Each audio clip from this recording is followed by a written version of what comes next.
Salam dostlar, hamınızı xoş gördük. Ariflərin məqamları dərsimiz davam edir. Deməli, gəldik yeni bir paragrafa çatdıq, 12-ci paragrafa. İbn Sina burada deyir ki, ثُمَّ إِنَّهُ لَتَبْلُغُ بِهِ الرِّيَاضَةُ مَبْلَغًا يَنْقَلِبُ لَهُ وَقْتُهُ سَكِينَةً. İbn Sina burada Arifin bu mənəvi seyrdə çatdığı yeni bir məqamdan danışır. Çünki Arif bu mənəvi seyrə ki başladı, hər addımda yeni bir mərhələyə çatır. Hər addımda yeni bir belə deyək, yeni bir mərhələ qət eləyir. Ona görə hər dəfə yeni bir mərhələyə çatanda, hər dəfə yeni bir mərhələni qət eləyəndə onda yeni bir hal yaranır, yeni bir xüsusiyyət yaranır, yeni bir nəsə ortaya çıxır. Və İbn Sina bunu ardıcıllıqla izah edir ki, məsələn, Arif filan mərtəbədə hansı hallar onda üzə çıxır, ondan sonra növbəti mərhələdə hansı hallar üzə çıxır və s. Bu səpkidə İbn Sina davam eləyir. Və gəlir bura çatır, deyir ki, Arif bəzən bu riyazət, mənəvi məşqin nəticəsində, mənəvi təmizlənmənin nəticəsində elə bir mərtəbəyə çatır ki, yənqalibu ləhu vaqtuhu səkinətən. Onda olan o müvəqqəti hallar daimi hala çevrilir yavaş-yavaş. Yadınızdadsa biz əvvəllər bir neçə paragraf bundan qabaq İbn Sina burada qeyd eləmişdi ki, Arifdə ilk başlanğıcda vaxt dediyi bir hallar yaranır. O vaxt nədir? O vaxt yəni müvəqqəti olandır. Onda o meydana gələn, üzə çıxan, mənəvi təmizlənmə nəticəsində üzə çıxan o yeni hallar, bunlar müvəqqəti xarakteri daşıyırdı. Niyə? Çünki hələ Arif yolun başlanğıcındaydı.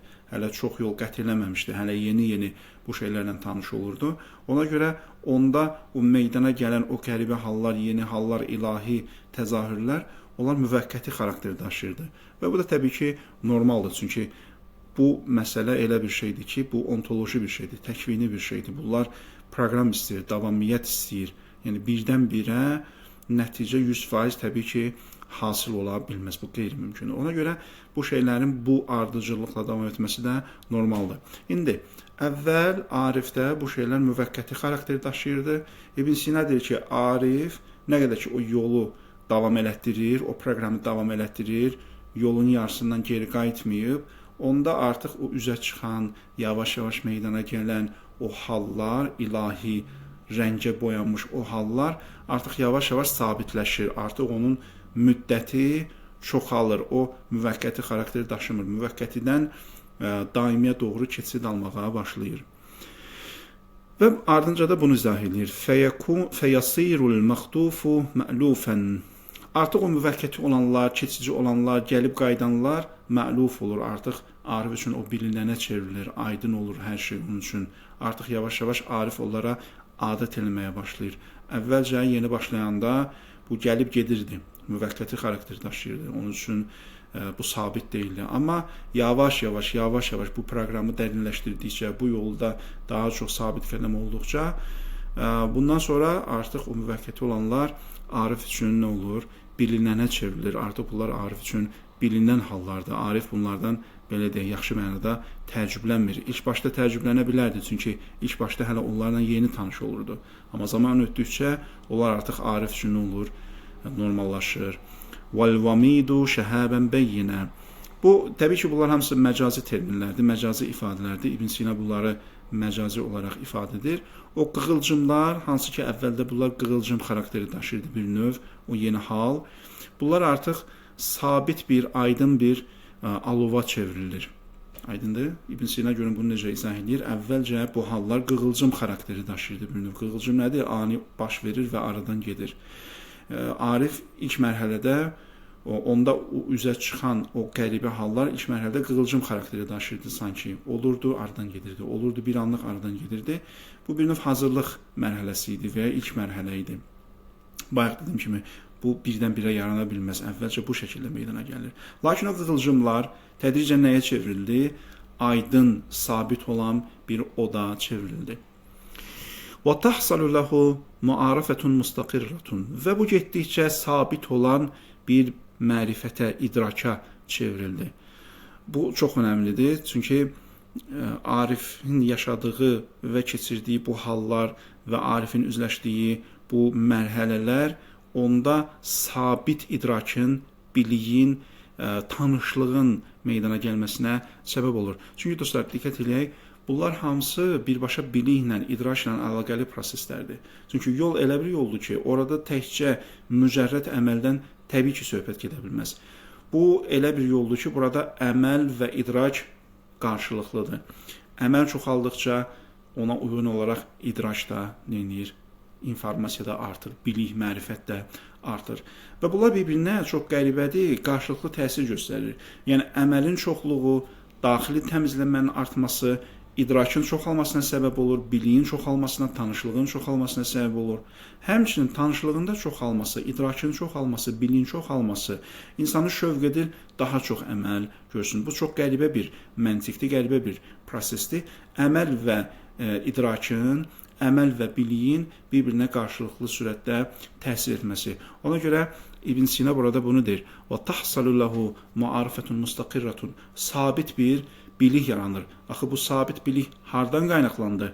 Əvvəlki o proseslərdən, yəni o mənəvi təmizlənmədən, arif mənəvi cəhətdən təmizləndikcə, getdikcə, o daxili dünyasını təmizlədikcə, ruhunu paşlaşdırdıqca o bilik də ona uyğun olaraq nədir? Formalaşır. Və bu, yəni İslam dinində və ya dini mətnlərdə mövcud olan bir həqiqətdir. Quran-ı Kərimdə də buna aid nümunələr var. Məsələn, əgər təqvalı olsanız, Allah sizə bəzi şeyləri öyrədər. Əgər təqvalı olsanız, Allah sizin üçün furqan təyin edər. Haqqı batildən ayırt edən bir bilik verər sizə. Yəni, bu Quran-ı Kərimin ruhuna tamamilə, Quran-ı Kərimin məntiqinə tamamilə uyğun bir şeydir ki, təqva, mənəvi təmizlik insanın idrakına, insanın biliyinə, insanın mərifətinə müsbət təsir göstərir. Və o tərəfdən də insan zehni cəhətdən, belə deyim, biliyi artdıqca onda artıq daha çox şövq yaranır ki, bu işləri görsün. Nəyə görə? Çünki o artıq onun ləzzətini yavaş-yavaş dadmağa başlayır. Onun nəticələrini, müsbət nəticələrini yavaş-yavaş görməyə başlayır ki, İbn Sina da burada ona işarə edir. İbn Sina daha sonra buyurur ki, "Kəənnəhə suhbətun mustamirratun." Bu sanki davamlı bir birlikdəlikdir, bərabərlikdir. Çünki bayaq dediyim kimi müvəqqəti haldan daimi hala çevrilir və arif yavaş-yavaş bunun daimiliyini hiss etməyə başlayır və hiss etdikcə ləzzət almağa başlayır. İbn Sina da burada bunu deyir. Və yəstəmti'u fiha bi behcetihi. Arif artıq burada nə edir? Şad bir şəkildə, sevincli bir şəkildə bundan ləzzət almağa başlayır. Nədən ləzzət alır? O mənəvi təmizlikdən və o mənəvi təmizliyin gətirdiyi bilikdən, idrakdan, mərifətdən. Və arif üçün təbii ki, bu ən gözəl ləzzətdir, ən böyük ləzzətdir. Çünki arif İbn Sina'nın da tərifində qeyd olunmuşdur. İbn Sina'ya görə arif kimdir? İbn Sina'ya görə arif dünyadan üst çevirən insandır. Yəni dünya nemətlərindən, dünya ləzzətlərindən üst çevirən insandır. Ona görə arif üçün bir maddi ləzzət, maddi sevinc, maddi şeylərə görə həyəcanlanma, bu təbii ki, heç bir məna daşımır, heç bir anlam daşımır. Çünki onun üçün ümumiyyətlə maddi aləmin heç bir mənası yoxdur. Maddi aləm sadəcə olaraq bir vasitədir, oyuncaqdır. Hədislərimizdə də qeyd olunur, bəzi hədis kitablarında bu qeyd olunub ki, "Dünya məzra'atul axirə", dünya nədir? Axirət üçün bir tarladır. Nə deməkdir? Yəni dünya bir əkin sahəsidir, məcazi mənada bu ifadə olunur. Sən orada əkirsən və o məhsulu əldə edirsən. O məhsul nədir? Axirətdir.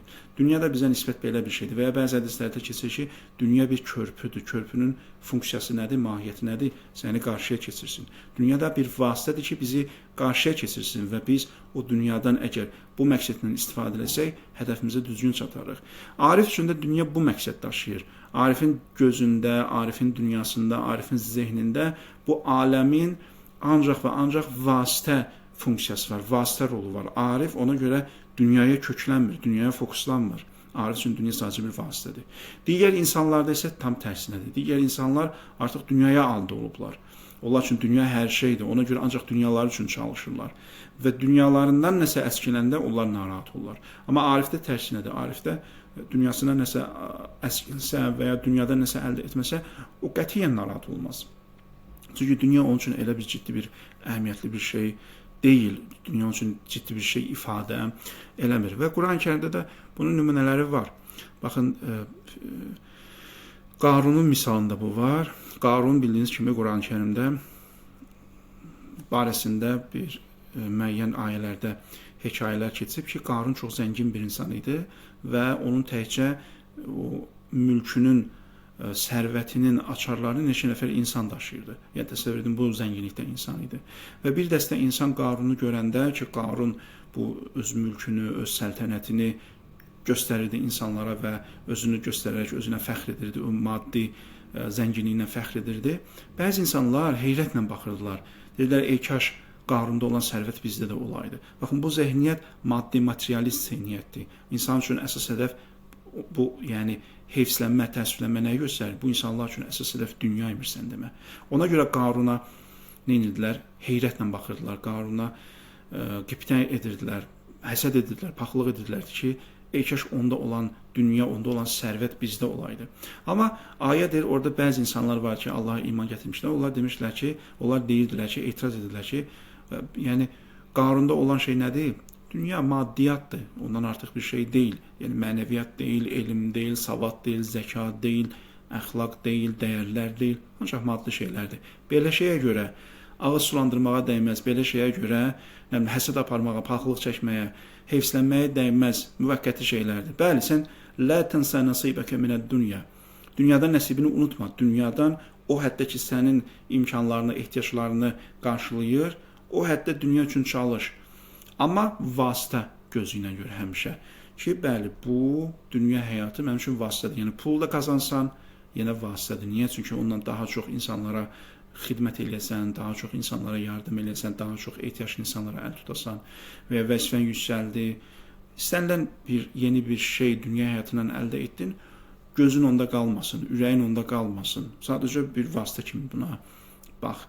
Yəni, necə ki, böyük insan uşağa baxanda, görəndə ki, uşaq oyuncaqla necə oynayır? Sanki uşaq üçün oyuncaq nədir? Hər şeyi də onun. Uşağın əlindən oyuncağını alanda uşaq ağlayır.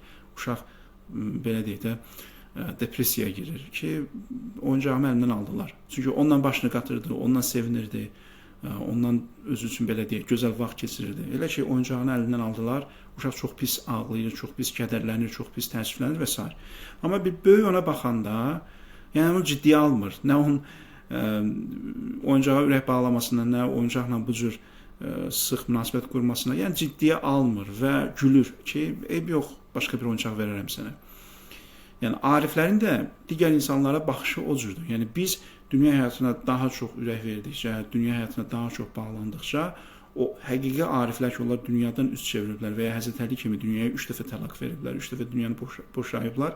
Onlar da sanki bizə o cür baxırlar. Uşaq oyuncaqla necə oynayır, biz də oyuncaqla o cür oynayırıq, o cür baxarlar. Ona görə arifin o mənəvi təkamülü çoxaldıqca, mərifəti, biliyi, idrakı çoxaldıqca, təmizliyi çoxaldıqca o dünyadan da o qədər qopur. Bəli, dünyanın içərisindədir, insanların arasındadır, amma onlardan uzaqdır, onlardan kənardır. Dünyada yaşayır, amma zehni, ağlı, niyyəti, fikri, zikri hardadır? Tamam başqa bir aləmdədir. Ona görə arifin ləzzət aldığı şeylər bu cür mənəvi şeylərdir. İbn Sina da onu deyir ki, وَيَسْتَمْتِعُ فِيهَا بِبَهْجَتِهِ. Arif bu şeylərdən ləzzət alır. Arifin sevindiyi, arifin ləzzət aldığı, arifin belə deyək, hətta yeri gələndə qürur duyduğu, fəxr edildiyi şeylər onun mənəvi dəyərləridir. Arif bu şeylərlə fəxr edər, bu şeylərlə sevinər, bu şeylərə görə yəni ləzzət alar. Amma digər insanlarda tamam tərsinədir. Digər insanlar üçün əsas dünyadır və mənəvi olan şeylər onlar üçün elə də bir əhəmiyyət daşımır. Yəni onlara bir hansısa bir savaddan, nə bilim, intellektual bir məsələdən söhbət açsan və ya hansısa bir intellektual zənginlikdən, mənəvi zənginlikdən danışsan, onlar buna əhəmiyyətsiz bir şey kimi baxarlar və tez fikirləşərlər ki, bu mənim dünyama nə faydası var. Baxın, hər şeyi dünya ilə ölçərlər. Onlar üçün artıq meyar dünya olar. Əgər dünyalar üçün bir xeyri varsa, deyərlər ki, hə, bu faydalı bir şeydir. Əgər dünyalar üçün bir xeyri yoxdursa, deyərlər, bu bizə lazım olan şey deyil. Amma ariflərdə tamam tərsinədir. Onlar üçün meyar axirət olduğu üçün, onlar üçün meyar Allahın razılığı olduğu üçün, onlar əldə etdikləri hər şeyi onunla ölçərlər. Yəni, görər əllərində dünyəvi bir şey gəlsə narahat olmazlar və ya sevinməzlər. Çıxanda da o cür narahat olmazlar. Niyə? Çünki çıxan şey oyuncaq misalındakı kimi oyuncaqdır, çıxdı. Başqa dünyada nə çox var oyuncaq. Amma mənəvi olan şeylər, bəli, mənəvi şeylərdə onlar həzz duyarlar və mənəvi bir şeydən uzaqlaşanda ona görə narahat olarlar. Baxın, İbn Sina da burada onu deyir ki, arif mənəvi şeylərlə həzz duyar, mənəvi şeylə ləzzət alar, mənəvi şeylə o, belə deyək, yaxşı vaxt keçirər. Fəidən qalabə anhə inqalabə hayranə əsifə. Elə ki, bu haldan uzaqlaşdı, bu haldan kənarlaşdı, onda narahat olar, onda üzülər. Niyə? Çünki arif üçün əsas olan nədir? Arif üçün əsas olan bu ləzzətdir, yəni Allahla ünsiyyətdir. O Allahla ünsiyyət olanda özünü yaxşı hiss edir, amma o ünsiyyətdən ki, biraz zəhni başqa şeyə qarışdı. Nəticədə insandır. Nəticədə o dünyəvi məişət ehtiyaclarını ödəmək üçün müəyyən miqdarda başını dünya ilə qatmalıdır, yəni buna məcburdur. Yəni insandır nəticədə. Amma o onun acısını ürəyində çəkir. İstənilən bir məişət problemi, istənilən bir sosial problemlə məşğul olanda o artıq onun acısını çəkir, onun hüznünü, kədərini yaşayır ki, mən gör vaxtımı nəyə sərf edirəm. Bəli, onu başa düşür ki, bu məcburdur, bundan məşğul olmalıdır. Çünki ehtiyaclarını ödəməlidir, ətrafında, ailəsində olan insanlar ehtiyacını ödəməlidir. Çünki Allah bunu bizdən istəyir, Allah bunu arifdən istəyir ki, sən yəni nəticədə insansan və məişət ehtiyaclarını, sosial ehtiyaclarını təmin etməlisən. Bunu Allah hətta Peyğəmbərə belə deyir. Burada artıq fərq yoxdur, çünki biz insanıq. Amma eyni anda arif neynir? Onun acısını və kədərini yaşayır ki, bu şeylər məni nədən uzaqlaşdırır? Allahdan, Allahla ünsiyyətdən uzaqlaşdırır. Xülasə etsək dostlar, arifin həyat proqramı bu şəkildədir. Arif getdikcə, kamilləşdikcə o daha çox Allaha yaxınlaşır. Onda daha çox bilik yaranır, daha çox mərifət yaranır, daha çox ünsiyyət qurur Allahla. Və bu ünsiyyəti artdıqca, bu biliyi artdıqca bu şeylərdən daha çox həzz almağa başlayır. Və onun yanında elə ki, başı məişət problemlərinə qarışdı, nə bilim, hansısa bir məişət problemi ilə vaxt keçirməyə məcbur qaldı, bu şeylər təbii ki, onu üzməyə başlayır. O artıq bu mənəvi gözəllikdən, mənəvi ləzzətdən hər hansı bir səbəbə görə uzaq düşdükdə isə artıq nə olur? Bu bunu narahat edir və bu da əslində gözəl bir şeydir. İnsan o şeydən narahat olursa, deməli o mənəvi gözəlliyin dərdini çəkir. Onun həsrətindədir ki, o maddi şeylər onu narahat edir. Ona görə arifin yəni yaşayışı bu şəkildədir. Bu da növbəti paraqraf idi.